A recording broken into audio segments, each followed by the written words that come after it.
G'day YouTube, JB from Oz here. So as part of the workshop cleanup, and as probably most of you have found, when you actually go through and clean stuff up and organise it, you find all this really cool stuff that you've got. I've actually managed to find now a place to put all my hookup wire. This particular box is assorted, not Kelvin clips so much, but certainly meter test leads and so forth of the various multi-testers I've had over the years. And the reason why this one's pretty funky, in amongst all the spare clips and plugs I've got there to make some decent leads up, is I found myself a pair of clip-on leads, a black and a red.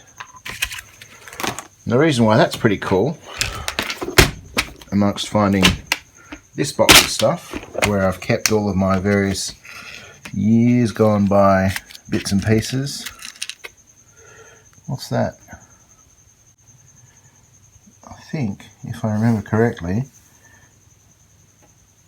LM318. That might actually be a voltage comparator I used in my joystick when I was 14 years old, trying to build a joystick for the Commodore 64. Anytime I've pulled a PC case apart, keep the machine screws, all the standoffs. When I need capacitors, I'll buy some, throw them in a box. O-rings, these transistors, forget what quite for. Lights and LEDs. I used to do a lot of modifications on Technics turntables, modding from red LEDs to blue LEDs and that sort of stuff for mates when I was doing mixing. Even more of these things. Here we go. This little toggle switch has been with me since, well, over 30 years now, and used on a number of different projects over the years. When I was into my Dick Smith's fun way into electronics, I would have been probably 9 years old. I bought this. 47 now, so it's, yeah, nearly 40 years old and probably still works. Alright, not to take too long about it, I found all my parts, gathered together bits and pieces, all my springs, they all come together, different kinds of springs I need. I can see those coming in handy in some of the projects coming up. But in amongst the junk pile at Terravan Tools was this edge finder. Now I've already started a little bit of finding out what the story is with it, and I'll put you up here on the stand so I'm not jiggling around so much while we dive further into it. So, it's an edge finder. It's supposed to be that when your sensor ball on the end contacts the work, it completes the circuit back to the body, the light glows. Now, this was on the table. I figured it can't be too complex. If it's broken, I should be able to fix it. So I wasn't quite sure why it was on the table, but it wasn't working. So I'm now going to go through and figure out what the problem is and fix it. So a fairly simple circuit. This is a solid body. I'm expecting that the body and the tip are electrically isolated, and we can compare that using our Fluke 12. Let's go for some continuity test. Okay, so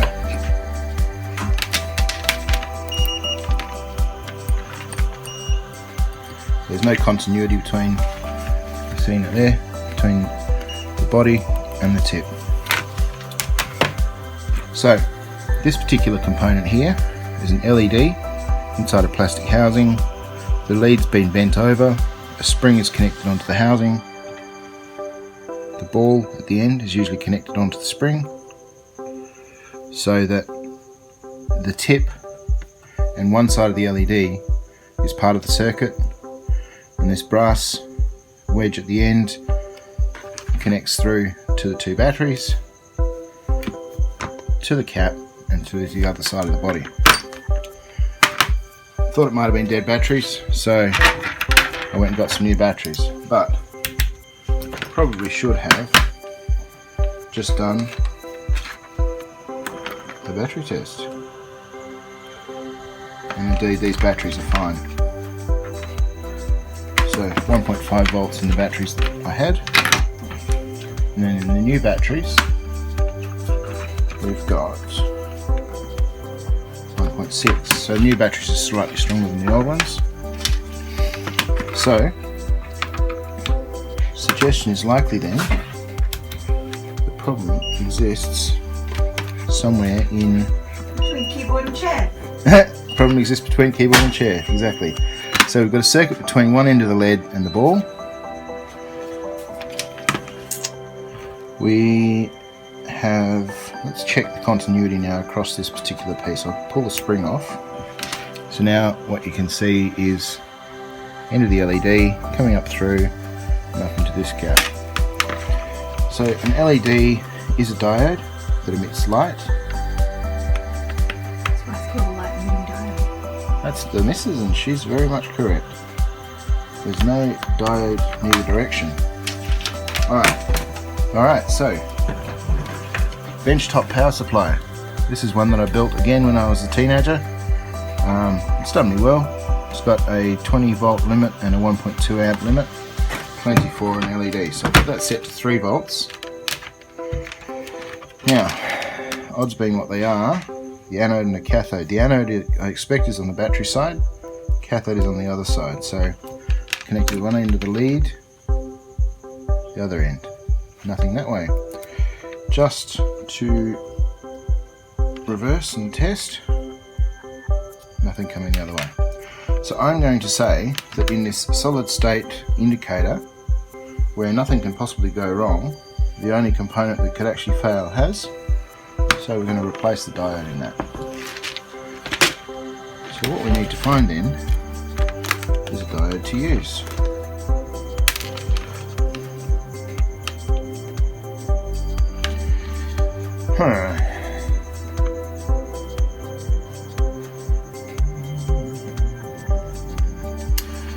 Well, that looks like this red one's going to be our best bet. So as far as how this all goes,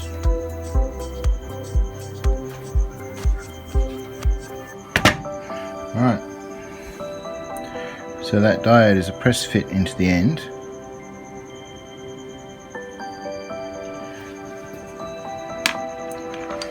So we're going to fold this one the same way.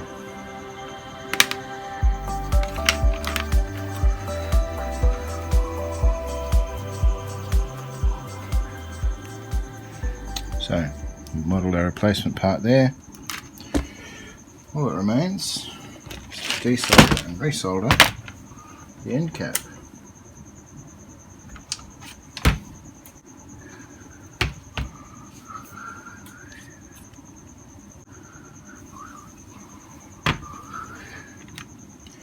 So because we want to do this accurately, of course, we'll want to get the Mitutoyo calipers out.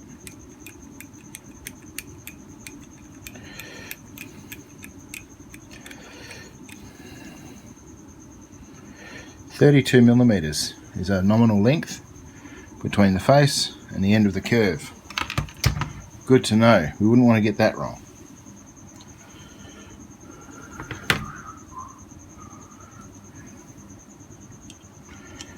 Now we're going to go for our target nominal.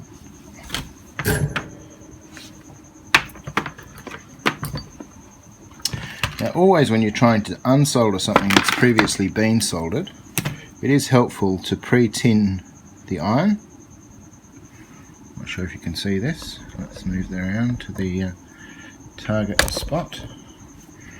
So we've pre-tinned the iron. Then we're going to pre-tin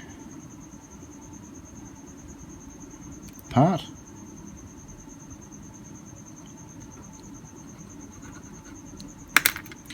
And there we have it. One diode removed. So now that we have this out, we're going to retest the diode here to see if there's any life at all. And it's just dead. It's nothing at all. Retesting our polarity of our replacement part. Black to there. Red to there. Yep, we've got a reading. Lovely. So now the goal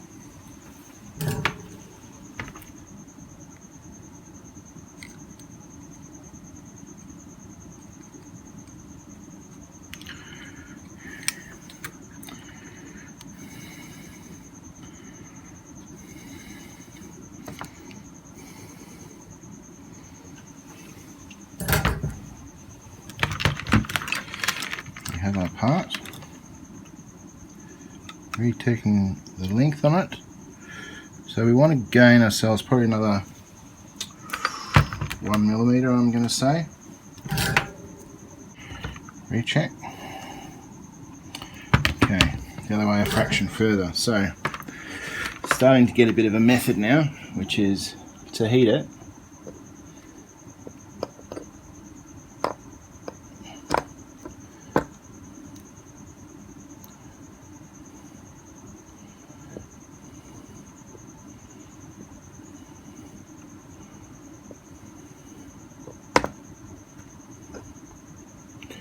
It's a bit tricky.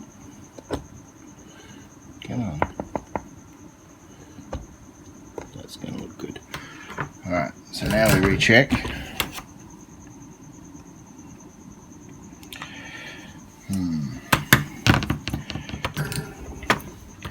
This is where the true accuracy comes into play.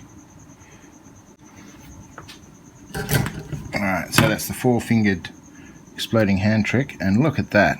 That's bang on. Alright, so now we want to test our component in the circuit.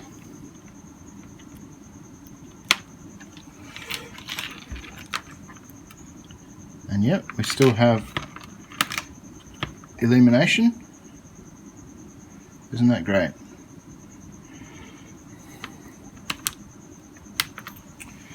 Now, we want to finish off this piece here. And I know what you're thinking, right? We have a lathe and a mill. I think you might be right. But for this job, I think we're going to go for a slightly more mundane method. We're going to file him. So the next thing we want to be able to do is hold this firm while we file the face on it. Oh, thank you, Mr. Multi-tester. You can go to bed.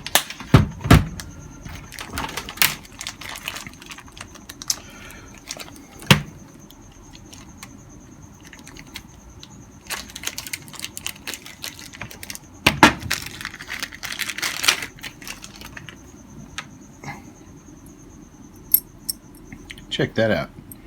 So now we know when that drops into our collet block, it'll be held nice and firm. So that we can just file the face.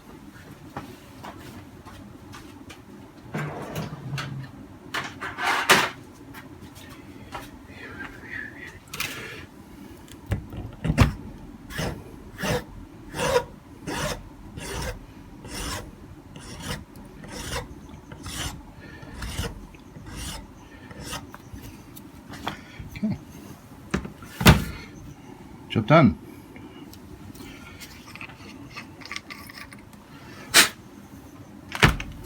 So what remains is the reassembly, which should be the reverse of the disassembly.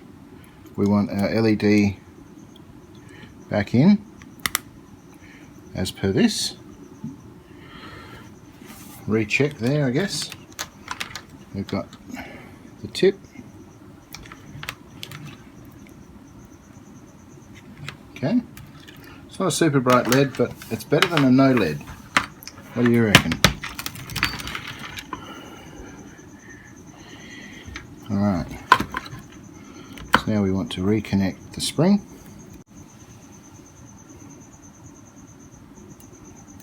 Alright. Now we've got our dangle. Now we've got our dangle. We want to put it back up the hole.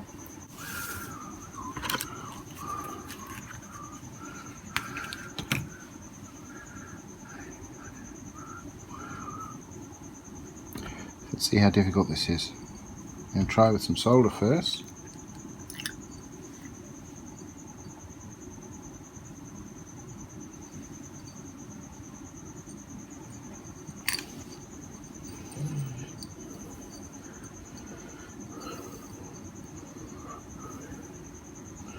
Alright, hanging right the way down.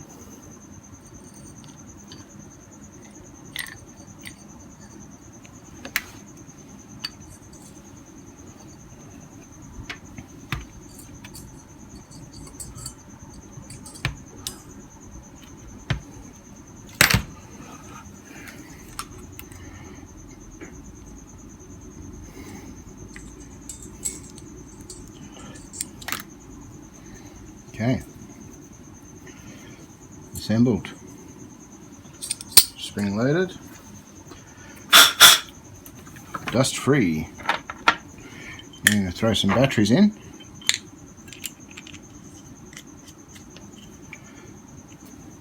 So allegedly now, hey, look at that,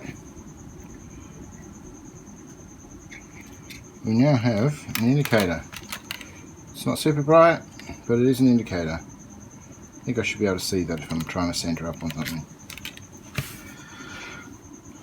So that, ladies and gentlemen, is a repair on a Vertex VPS 20 or equivalent contact edge finder. Thank you for watching. Please like, share and subscribe for more of this kind of content. Have a great day.